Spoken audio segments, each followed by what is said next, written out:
कौन कहता है कि दिल सिर्फ सीने में होता है। कौन कहता है कि दिल सिर्फ सीने में होता है। मैं तुझे लिखता भी हूं तो मेरी उंगलियां धड़कती हैं।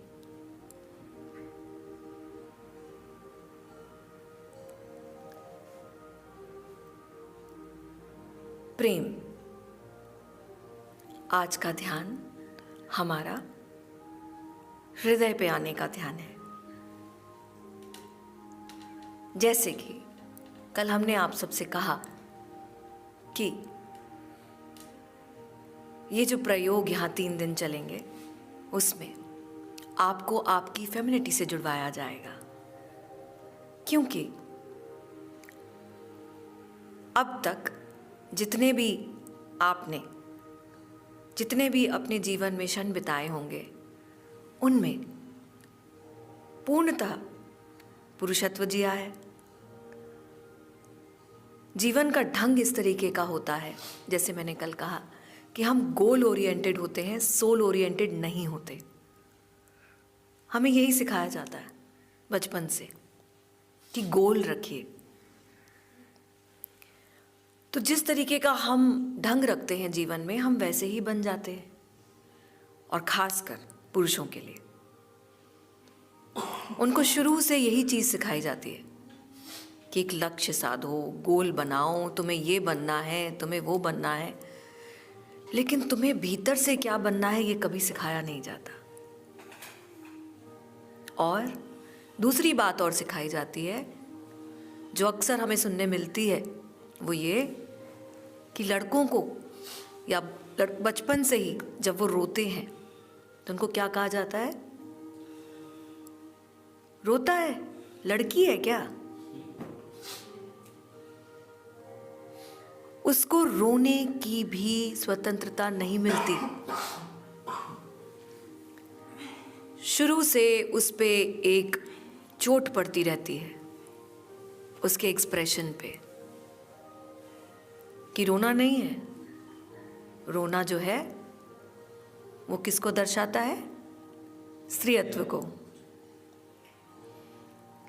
तो वो कहीं रुक सा जाता है।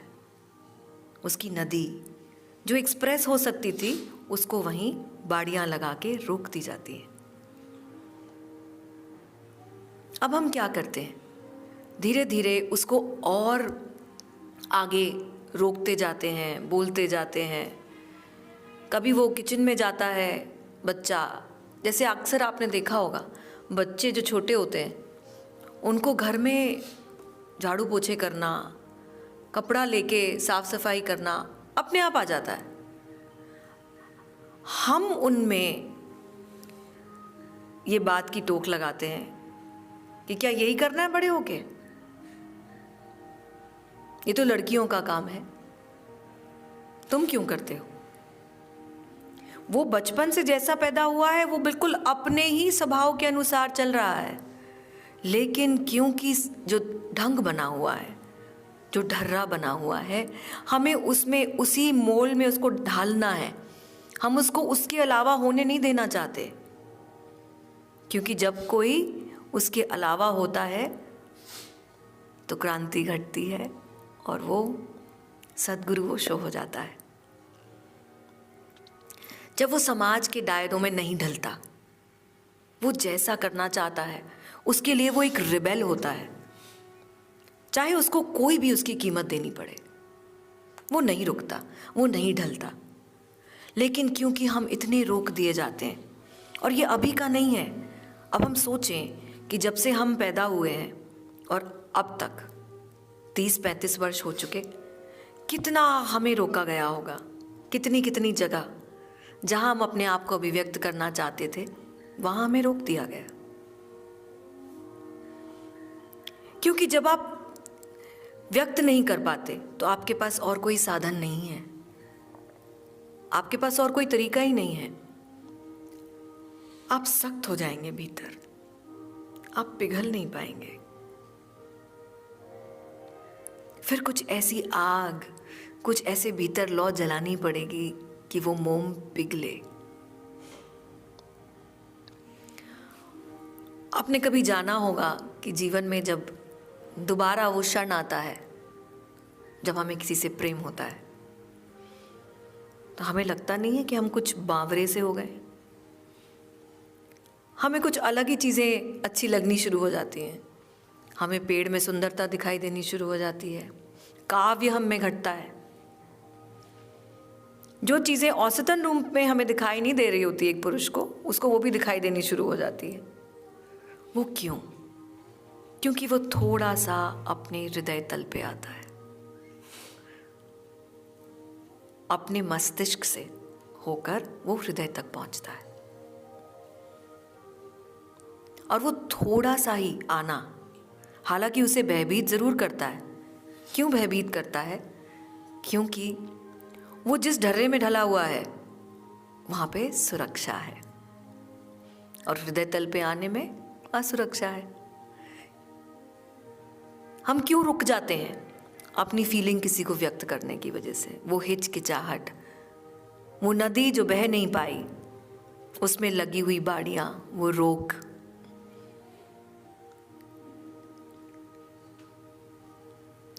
और ये सब जो इतनी बाड़ियां लगी हुई होती हैं, जो हम अपने आप को व्यक्त नहीं कर पाते, और जब हम धीरे धीरे धीरे धीरे सख्त हो जाते हैं, और जो समाज का ढंग है उसमें हमें जो जीवन जीना होता है उसमें हमारी कठोरता और बढ़ जाती है, और हम सिर्फ और सिर्फ मस्तिष्क में जीने लगते हैं। और क्या होता है? क्या ये चीज़ें आपकी ख़त्म हो जाती हैं? नहीं, वो भीतर तो रहती हैं कहीं ना कहीं, लेकिन व्यक्त नहीं हो पाती। अब कोई एनर्जी है, वो तो है आपके भीतर, अब वो व्यक्त नहीं हो पाएगी तो वो किसी ना किसी का कोई ना कोई रूप ज़रूर लेगी, क्योंकि ऊर्जा है, कोई रूप तो उसने लेना है। तो वो कई बार अनजाने में गुस्से के रूप में व्यक्त हो जाएगी, आपको पता भी नहीं चलेगा। एक छोटी सी बात और चिंगारी भड़क उठेगी। छोटी सी बात आपको कोई बोलेगा और आप चिड़चिड़े हो जाएंगे। क्यों? क्योंकि जो वहाँ पे रुकान थी उसने आपको बोलने नहीं दिया, व्यक्त करने नहीं दिया। लेकिन जो ऊर्जा बनी हुई है, हो सकता है वो कभी पहले की हो, लेकिन वो अब गुस्से के रूप में व्यक्त हो रही है।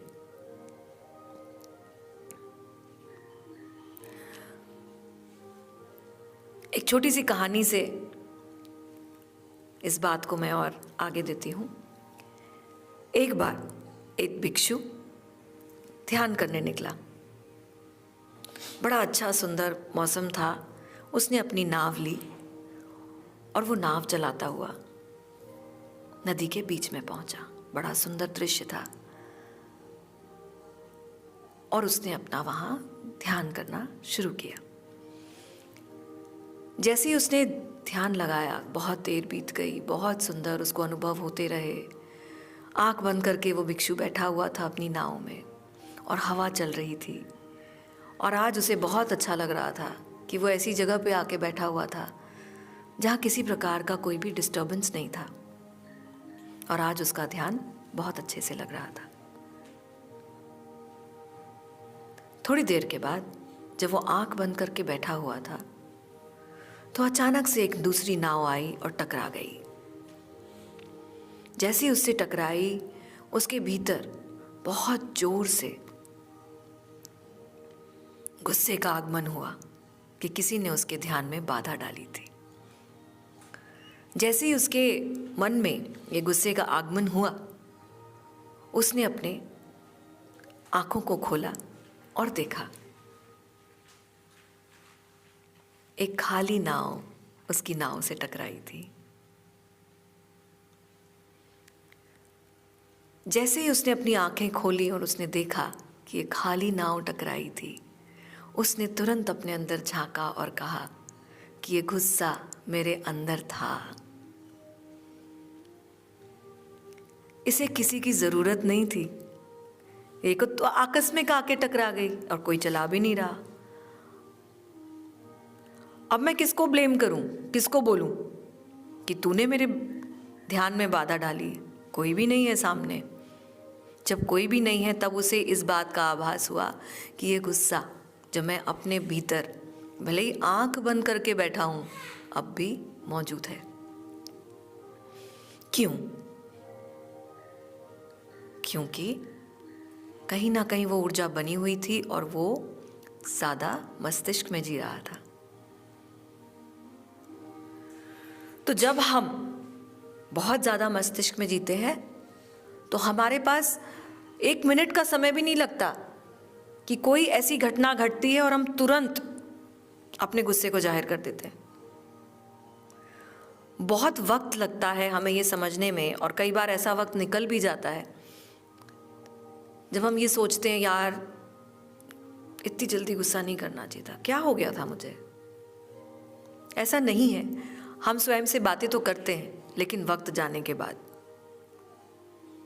जब वक्त निकल जाता है तब हम बात करते हैं कुछ ज़्यादा ही हो गया, इतना गुस्सा नहीं करना था, तू छोड़ भी सकता था बात को, क्या ज़रूरत थी इतनी बात को तूल देने की। लेकिन बात तो गुजर गई। अब होता क्या है कि धीरे धीरे ये हमारी आदत बन जाती है, और जब बात गुजर जाती है तभी हम अपने आप से बात करते हैं। क्यों? क्योंकि ये प्रोग्राम्ड है, ये हमारा जो सर्किट है ये प्रोग्राम्ड है। अब जो ये ध्यान प्रयोग आज हम करने जा रहे हैं उसे हम डीप्रोग्राम कर रहे हैं। जो एक चक्री यूं घूमी हुई है उसको हम यूं घुमा के खोल रहे हैं। अब इसमें स्त्रीत्व कहाँ आता है? वो इसलिए आता है कि जैसे कि आप जानते होंगे, आपने बहुत बार अनुभव भी किया होगा कि आप स्त्रियों को हमेशा ये कहते हैं तुम बहुत ज़्यादा दिल से सोचती हो, थोड़ा दिमाग भी लगा लिया करो, सारे फैसले दिल से नहीं लिए जाते, ये दुनिया दिल से नहीं चलती। स्त्री बहुत आसानी से, क्योंकि उसका दायरा छोटा होता है, वो बहुत पास की चीज़ों के साथ अपने आप को बहुत खुश रख सकती है, उसकी दूर की दौड़ नहीं होती। उसका भी एक कारण है, क्योंकि पुरुष का जो बायोलॉजी बनी हुई है उसमें पुरुष है 23 क्रोमोसोम्स, 23 अणु हैं 24 में से, और स्त्री को मिले हैं 24 में से 24। तो जो भाग दौड़ है पुरुष में वो सिर्फ वो एक अणु कम होने की वजह से है, और स्त्री अपने आप में बिल्कुल कंटेंट होती है, संतोष होता है उससे, वो जहाँ है जैसी है वो बिल्कुल खुश रहना जानती है। वो मस्तिष्क में कम रहती है, हृदय तल पे ज़्यादा रहती है। तो आज का ये ध्यान प्रयोग उसी स्त्रीत्व से जुड़ने का ध्यान है। जो अनवाइंडिंग हम करेंगे अभी वो किसकी करेंगे? इसको डीप्रोग्राम करने की। वो तभी होगा, अब कैसे करेंगे? हम कभी कभी कहते हैं यार सिर में दर्द हो रहा है, काश ऐसी कोई मशीन होती कि हम इसको उठा के कहीं दे देते, रिपेयर हो जाती, हम वापस लगा लेते। आज का ध्यान भी कुछ ऐसा ही है। आज हम इसको अपने पास से अलग हटाने वाले हैं। क्यों हटाने वाले हैं? क्योंकि जब हम इसके साथ रहते हैं तो हमें इसकी ही आदत हो जाती है, तो हम हृदय तल पर नहीं आ पाते। अभी भी आप बैठ के सोच के देख रहे होंगे कि हम यही हैं बस, इसके अलावा हमने अपने आप को देखा ही नहीं है कि हम कुछ और हैं। तो आज जो ध्यान है उसका नाम है हेडलेस मेडिटेशन। हम ऐसे हो जाएंगे कि हमारा सर है ही नहीं। उसका दूसरा नाम हिंदी में है सरविहीन ध्यान। जब क्या होगा? जब हम सर्वहीन हो जाएंगे और हमसे सब कुछ हमारा ले लिया जाएगा और हमारे पास सिर्फ हमारा हृदय तल बचेगा, तो होता क्या है? जब हमारे पास कुछ नहीं है तो ले दे के हमें वहीं आना पड़ेगा। इसी तरीके से हम लाए जा सकते हैं, नहीं तो अभी मैं आपको कहूँ कि आप सीधा हृदय तल पे आ जाएं तो बहुत मुश्किल होगा। धीरे धीरे जब आप इसकी प्रैक्टिस करने लगेंगे तब आप जानेंगे कि इसको करना बड़ा आसान है। और बाहर कहीं भी आप हैं, अपने ऑफिस में हैं या घर पे हैं, और कभी ये मशीनरी बहुत ज़्यादा चल गई है, बहुत लोड आ गया है इसके ऊपर, तो आप इस ध्यान को कर सकते हैं और अनलोडिंग कर सकते हैं और जल्दी ही अपने हृदय तल पर पहुंच सकते हैं।